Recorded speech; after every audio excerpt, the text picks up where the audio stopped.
اللہ کی ذکر کی کیفیت اہل ذکر کے پاس سے نصیب ہوتی ہے، اور یہ جب نصیب ہو جائے تو پھر نسیان زائل ہو جاتا ہے۔ اور جب اہل اللہ کی مجلس سے بندہ دور ہٹ جائے تو پھر کیا ہوتا ہے کہ پھر بندہ خدا سے غافل ہونا شروع ہو جاتا ہے۔ نمازیں چھوٹنے لگیں گی، سستی ہوگی، غیبت، برائیاں اور کیا کچھ زندگی کے اندر پیدا ہو جائے گا۔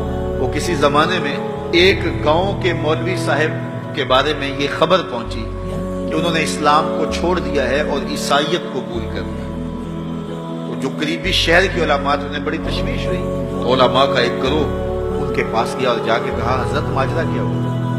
انہوں نے کہا، جی میں ایک دن نماز پڑھانے کے لیے صبح فجر کے وقت نکلا، ٹھنڈے پانی سے وضو کیا تھا، سنتیں پڑھنے کے بعد نماز کا بھی وقت تھا تو میری آنکھ لگ گئی، تو اچانک اقامت ہوئی تو میں اٹھا اور مصلی کی طرف دوڑ پڑا۔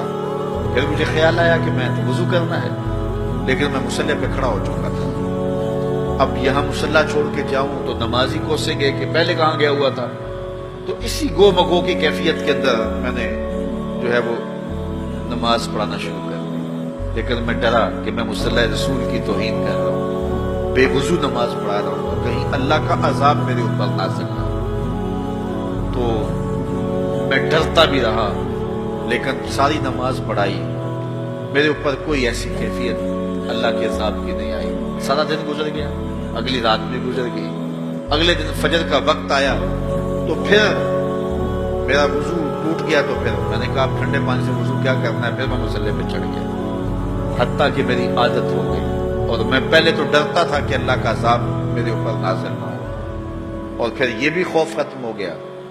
پھر ایک دن میں غسل کی حاجت سے تھا اور میں نے غسل کرنے کی بجائے فجر کی نماز پڑھا دی۔ اس دن میں دوبارہ ڈرا کہ کہیں اللہ کا عذاب نازل نہ ہو جائے، تو کہا سلام پھیرا، میرے اوپر اللہ کا کوئی عذاب نازل نہیں ہوا۔ تو میں نے اسلام کو چھوڑ دیا کہ اسلام سچا دین ہوتا تو میں اتنی توہین کی ہے مصلی رسول کی، اتنی توہین کی ہے اللہ کے گھر کی، تو میرے اوپر کوئی عذاب آتا، تو میرے اوپر کوئی عذاب نہیں آیا تو میں پھر واپس ہو گیا، تو میں عیسائیت قبول کر لیا۔ تو علماء نے کہا کہ تیرے اوپر کوئی عذاب نہیں آیا، اس سے بڑا عذاب کیا ہو سکتا ہے؟ رب نے اپنا دین چھین لیا ہے۔ اس سے اور بڑا عذاب کیا ہو سکتا ہے؟ اس نے اپنا پیارا دین، محبوب دین تجھ سے چھین لیا ہے۔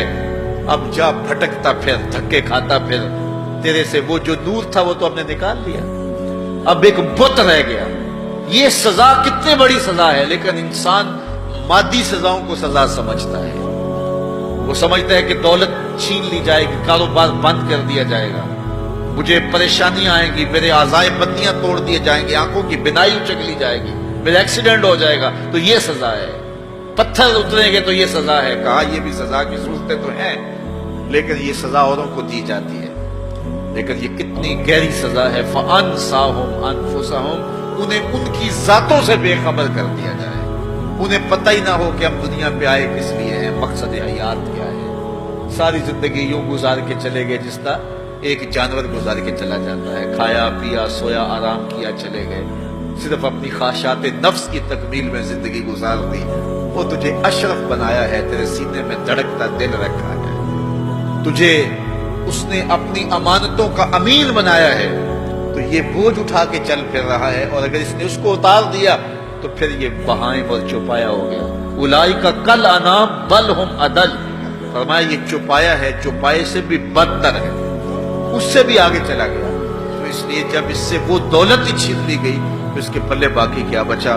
اللہ مجھے اور آپ کو توفیق دے کہ مقصد زندگی ہمارے ہاتھ میں آئے، جس لیے ہماری تخلیق ہوئی ہے، اللہ کی معرفت حاصل کرنی، وہ دولت ہمارے ہاتھ آ جائے۔ اگر وہ دولت نہیں ہے تو ساری زندگی برباد گزر گئی۔